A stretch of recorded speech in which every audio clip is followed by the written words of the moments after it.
I'm Russ. And I'm Laura, and a few years ago we sold everything to travel by bicycle. Our mission is to inspire others to travel by bike, so we'll show you the best places to ride, Share stories of bike culture, and explore the local color. Follow us to New Zealand. These are our Kiwi Chronicles.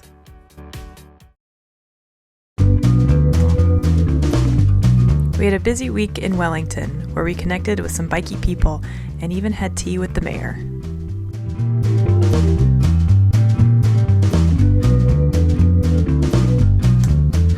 Our next destination was the South Island, so we booked onto the ferry across the Cook Strait.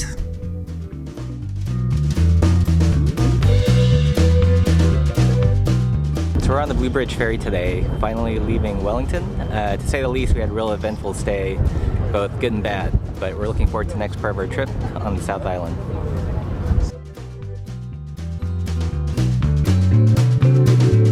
The 3-hour ferry ride takes you through the spectacular Marlborough Sounds and into the port of Picton.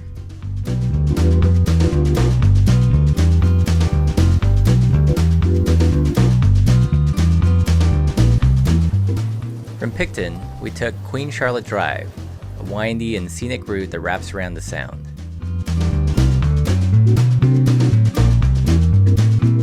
We spent the next couple days finally enjoying some summer weather.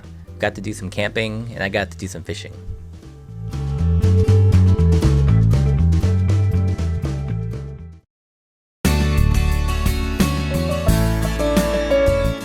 So one of the things that New Zealand's also known for, unfortunately, is its really harsh sun. So we were really excited to try out this guy. This is the Brim.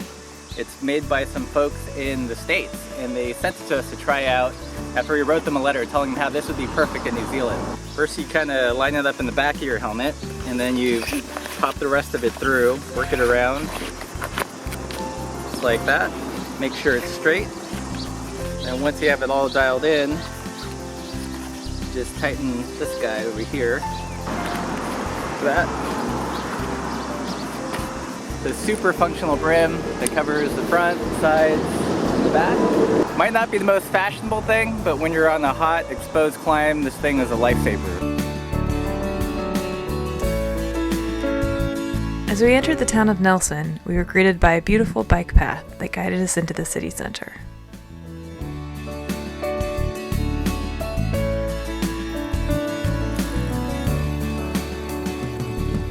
So we just rolled into Nelson, and Nelson's known for having awesome beer. It's kind of the beer capital of New Zealand. So we're at a place called Free House, which is a pretty cool space. They took an old church, refurbished it, and now they're serving beer.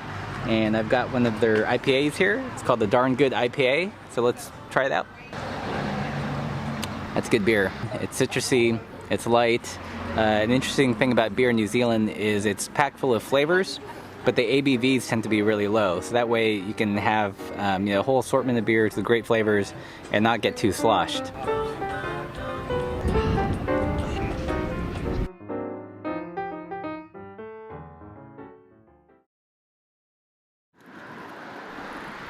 Nelson is also known as a great town for cycling, and the growing interest in cycling has fostered many new bike-related businesses.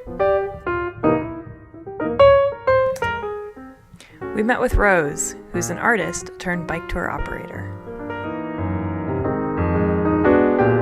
The time was right when I was looking for a new business opportunity because the ceramic business that I'd been operating in was proving to be a bit hard on my body. Mm-hmm. And I've always been a cyclist, but I would describe myself as a gentle cyclist mm-hmm. because I'm not going to go out for days and days, but to do 2 or 3 days where I know that there's somewhere comfy to stop at the end of each mm-hmm. day and lots of reasons to stop along the way mm-hmm. is the kind of cycling that I like. Yeah. I devised a series of routes based on the existing trails that we've got at the moment, where people know that they can cycle generally off busy highways using the cycle trails that we've got in quiet roads. Yeah. I think because I'm an artist, I tend to get quite carried away with the visuals and the aesthetics of the experience, and I like devising routes that I think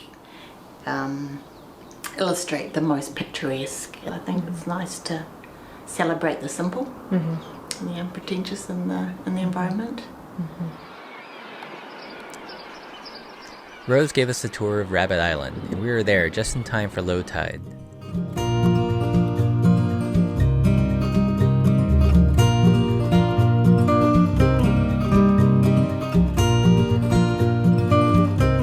We're here on Rabbit Island where apparently this little native shellfish called tuatua lives.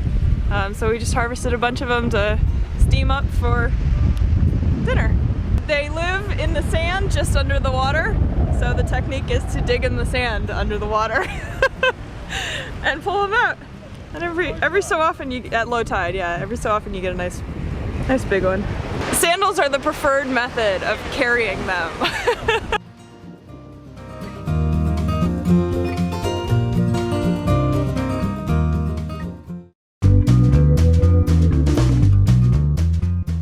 We also met up with Paul, who with his business partner launched a new ferry service for pedestrians and cyclists.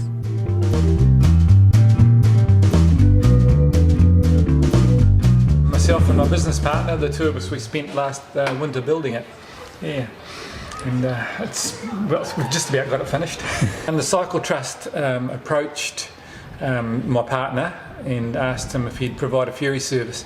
He'd operated a similar sort of boat here in the past. He had a lot of support from everybody. The local people and Nelson people have been very supportive. At the moment we're getting mostly local people, Nelson people. At the moment there's a lot from Christchurch up here on holiday people. But we're just starting to see one or two cycle tourists coming through, their panniers and everything else. So the word's just starting to spread, and it's a lot nicer to come across here than out on the main highway for sure. We've been averaging about 200 people, so say about 100 bikes at the moment, roughly. Some of the kids all come on, they've all got their little bikes, and that we end up with six little bikes there and that. Nelson is the most bike-friendly town we've yet seen in New Zealand. We were excited by all the people we met who are actively making Nelson a great cycling destination. It gave us hope that Nelson could inspire other towns in New Zealand to embrace cycling.